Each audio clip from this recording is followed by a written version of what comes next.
Hi, my name's Rachel and I'm Shane Rose's head groom. Shane's an elite level event rider based in southwest of Sydney in Australia. No, I didn't. As a kid, we grew up with horses and my family always had horses for pleasure and for fun.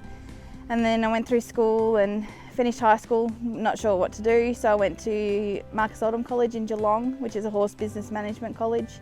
And then from there I ended up grooming and riding quite a bit myself, and then it just happened that this is what I now do. After I finished at Marcus Oldham College, I went and worked for the director of the course in Geelong, Nick Rowe, who's a racehorse trainer and a vet and also an elite level rider himself back in the day when he rode. And he sort of ran out of work for me, and he's good mates with Shane, and Shane needed someone, so I came up here and managed the property originally for him when he went to the World Games in 2006, and then it grew from there. So I originally started working for Shane in 2006, and then I had a few years break in 2013, 2014, and I went and groomed overseas in England for Chris Burton. So I was his head groom for 2 years and then found myself back up at Shane's. Perfect. And is there something we don't know about Shane? There's lots of secrets about Shane, but one thing is that he doesn't do a lot of teaching at all. So he has a racehorse business as well, where he pre-trains and breaks in racehorses. So that's his income, and he doesn't do a lot of teaching for income at all. My typical day starts at 6 a.m. And I do the feed run in the morning and check all the horses and make sure everything's all right all around the property. And then after that, I'll go and catch up with everyone who will be tacking and untacking the racehorses and seeing if they need help or anything like that. And then Shane normally rides his eventers about 11, so I'll do that and help. We've got 3 or 4 other riders here as well.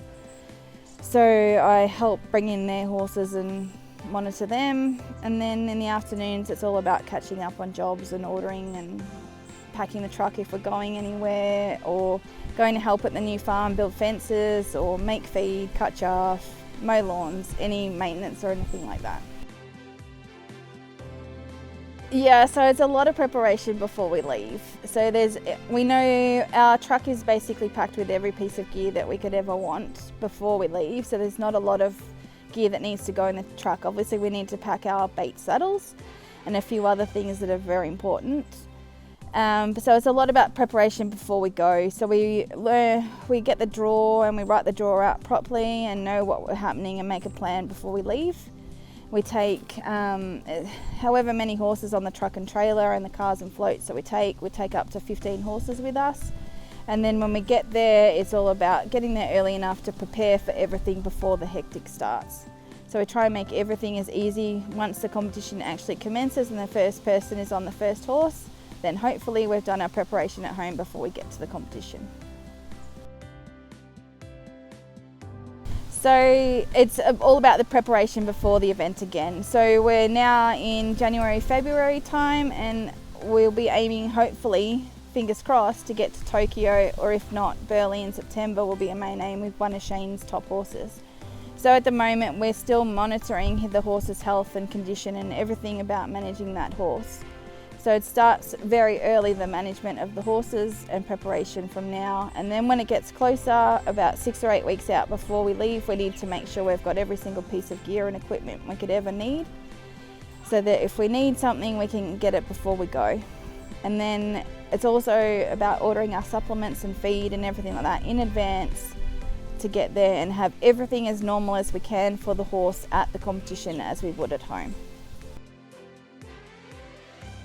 The general performance, but I do love the horses. Obviously I love Shane a little bit too, it's mainly me, especially when they're out on cross country. It's obviously you want the horse to come home healthy and happy and everything going right, so it's about monitoring the horse. So if the horse trips or stumbles somewhere and I can see that, then I might know that they've lost a shoe or anything before they get to the finish line, so we can be prepared for that before they get home. So you want to watch for a good performance, but you've also got to watch for the tiny details that could help you at the end of the day. bait saddles are best because if there's any issues, I can undo every bolt and every screw and everything inside there and adjust them and contact baits and see what we need to do to make this saddle fit the horse. So I can change gullets and I can put in new padding to adjust it to the horse's shape as it changes over time. Yes, so Shane does not ride in a saddle without care. Every single saddle he rides in has care panels in it and the horses love it. We don't need pads under our saddles to make it softer or anything like that. We put a saddle blanket on the saddle and they're smooth and comfortable. He rides in the Bates and Over dressage saddle and the Victrix jumping saddle. I love it. It's very neat and practical and looks smart on a horse, and it's also tailor-made with Shane's blue stripes. Just enough blue to make sure it Shane's, but not enough to make it in your face. Just attention to detail always. It's always going to be hard work. You're always not going to feel the greatest about your jobs when you're tired and hungry and all of that. But at the end of the day, you've got to do it for the horses, you've got to do it for the riders. Attention to detail, and one day you'll get the result you want and you'll just never look back. Country. Either. Competition. A good one. Saddles. Greys, love getting them clean. It's Aventus, a mixture of both. Carrots, paddocks,